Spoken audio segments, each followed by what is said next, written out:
Hello, good day. So for today, I'll be presenting what, when, and how to use t-test dependent sample. Okay, so there are three common t-test formulas that I'll be presenting.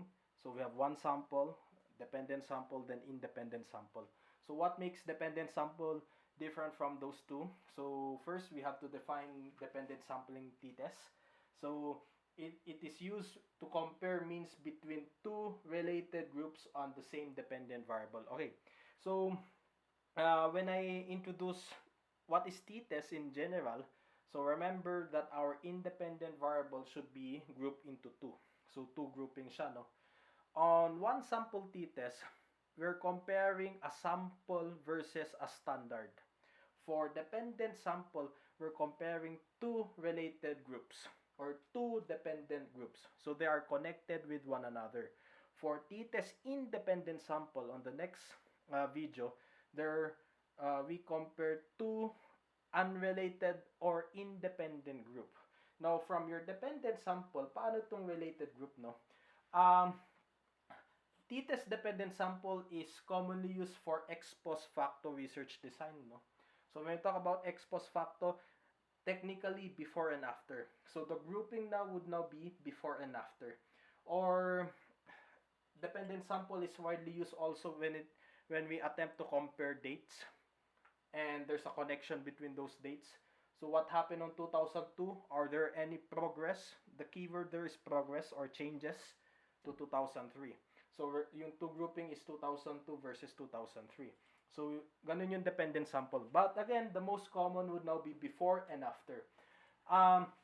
When to use t-test dependent sample? Commonly ginagamit siya sa psychology.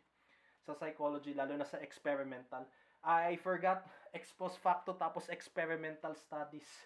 Madalas ginagamit yung dependent sample. Psychology, medicine, natural sciences, political science, hindi masyado. Although pwede din siya, no, from our case, no. Okay, from this exercise or this case, although this is just a made up data, no. So there are 10 random respondents. 10 respondents were asked to rate Obama's foreign policy with a 4-point Likert scale, no. So this is from your notes actually. The complete details of the instruction or the case would now be the respondents were interviewed through a feeling thermometer. Technically, how do the respondent feel about Obama's foreign policy? But there's a twist. The survey was done before and after the death of Osama bin Laden. Now, before and after, no? In social sciences, we call this one as critical junctures. Critical junctures are events that would now alter the agreement, the opinion, the thoughts, the views, the belief of a certain person. So more likely, ano siya, no? It has something to do with political behavior, no? So this is under political behavior. Okay, so here are the given. So given to. So here are the 10 respondents. Same respondent, only thing that changes yung before and after. So ganun, no? So there are 10. So given siya. Now how to compute for your dependent sample? First things first, ito yung proseso na binigay ng mga statistician. You compute for the D. Paano i-compute yung D? After or the recent minus the past or before. So 3 minus 2 is 1. 4 minus 4 is 0. 4 minus 3 is 1. 3 minus 1 is 2. 1 minus 2 is negative 1. And so forth, no? So forth by term dun. Okay. Then you get the summation of D. 9. Also, you need to get the square of D. So ganun, no? So yung square of D, 1 square, 1. 0 square, 0. 1, 1. 2 square, 4. Negative 1 square, 1. So forth, no? So forth. So forth ba? Hindi ko alam. Okay. Then get the summation which is now 19. Okay. So nakuha na natin yung kailangan natin. We now proceed with this formula. SD. Okay. So this is the formula, no? So I hope you could read it. Okay. Clear naman siya. Hopefully. So you just get the values. So N, saan nyo nakuha yung N? 10 respondents. So, yan. Then we now get our SD, which is now 1.1. Let's now go to your hypothesis testing. Okay, hypothesis testing, we now craft our hypothesis. looking into the case, pwede na siya, no? So, you want to know before and after, nag-iba nga ba yung feeling thermometer ng mga respondents sa foreign policy ni Obama, no? So, actually, this is an incomplete hypothesis. There is no, by the way, may I just read it? Null hypothesis, null. There is no significant difference in the level of favorability of respondents towards Obama's foreign policy before and after the death of Osama bin Laden. Then, sa alternative hypothesis, gawin lang natin affirmative. There is a significant difference, blah, blah, blah, etc. Daming alam. Okay, number 2, cite yung level of confidence natin, 0.05, margin of error. Then number 3, we compute for the degree of freedom. So, n minus 1. So, 10 minus 1. So, we got a degree of freedom of 9. Next, kunin na natin yung t computed value. So, here's the formula. D na may ganyan. Divided by SD divided by the square root of the sample. Ang hindi given is D. Paano siya makakompute? Dito siya. So, summation of D, which is now 9 divided by 10. So, D with that underline is equal to 0.9. So, nahanap na natin siya. Kompleto na yung values. So, lagay na lang natin yung values. Then, yung nakuha ngayon natin na T computed value is 2.57. Now, from your 2.57, we now proceed to determine yung hypothesis na kukunin natin. So, 2.57, medyo naubusan yung ink ko dito. Tapos, yung mantika. So, 2.57. Then, we now get your T tabulated value. Now, paano makukuha yan? I'll just insert a video. So, nahanap ngayon natin yung T computed value. So, hanapin ngayon natin yung T tabulated value or your TTV. Now, itong table na to, this is already given. So, as well yung mga numbers na kailangan natin. So, to compute for your TTV, tignan muna natin yung DF. DF was previously computed. So, ang DF natin is 9. Yes, it's 9. Then, ang alpha level natin, alpha or your level of confidence is 0.05, which is now ito. So, i-align na lang natin, i-tabulated na lang natin, 9 then 0.05, which now brings us to 2.26. So, yan yung ating TTV.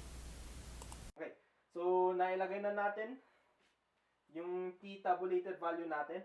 Then, we now compare. Okay, this is a principle na kailangan kabisaduhin na natin when we do the manual computation. Pag manual lang naman. Although the reason behind this one kasi, when you do Excel and when you do SPSS, kino-compare din natin siya, lumalabas din siya sa findings ng Excel or SPSS. Now, regardless to say, kung mas mataas yung, in this case, mas mataas yung computed value natin. Pag mas mataas to, we now accept HA.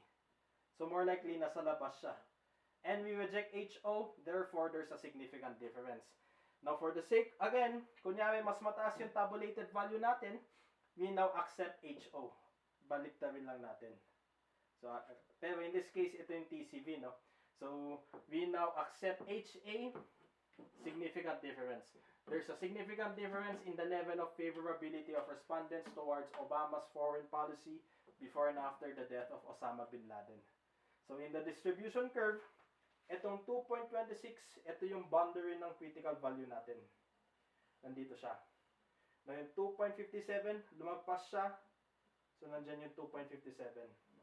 So, automatically, this is now the area of rejection for the null hypothesis. So, therefore, when we do analysis, simply, may effect talaga yung death ni Osama bin Laden sa favorability ng policy ni Obama bin Laden when it comes to foreign affairs. Now, anong pwede nating theory dito? Or paano natin siya mako-corroborate? Actually, there are a lot of literatures when it comes to public opinion, no, in political science. This has been widely used or practiced by politicians. I'm not quoting public servants, no. This has been widely used by politicians in order to improve their public opinion. Do something, no. And what is that something? Create your own critical juncture. May I cite one political scientist? He is one of my favorite actually, no? Si Samu Davanija. He's a Thai political scientist. He wrote a lot of books about uh, about political dynamics. So more likely elections, power struggle, etc. No? When it comes with public opinion, Samu Davani just stated that there are three dimensions on how to improve public opinion. First, in terms of economic sustainability. Second, is when it comes with political participation, democratization. And the third one is in terms of improving security and defense. When you try to look into those three dimensions, those are strategies as well of populism leadership. Ano ibig sabihin yan, no? In order to gain public opinion, improve public opinion, pagandahin mo yung tatlong yun. Yung economics, yung political participation, then security and defense. Kasi for instance, no, this is a very nice insight, lalo na sa leadership ni President Duterte, di ba? Ano yung inuna niya? Is it economic, political participation, or security and defense? Inuna niya yung security and defense. And it improved his public opinion or his public support. Kaya nakikita niyo sa survey ang taas-taas. Kasi yun yung mindset ng tao eh. Duterte did not focus on economic development. Hindi siya masyado nagpondo doon. In terms of political participation, he actually has a little bit of embattlement with the middle class eh. With the middle class. And also with the upper class. Kasi upper classes, when the time of the election, they supported the liberals. The Liberal Party. Pero nagpondo si Duterte sa lower class. So ganun yung ganun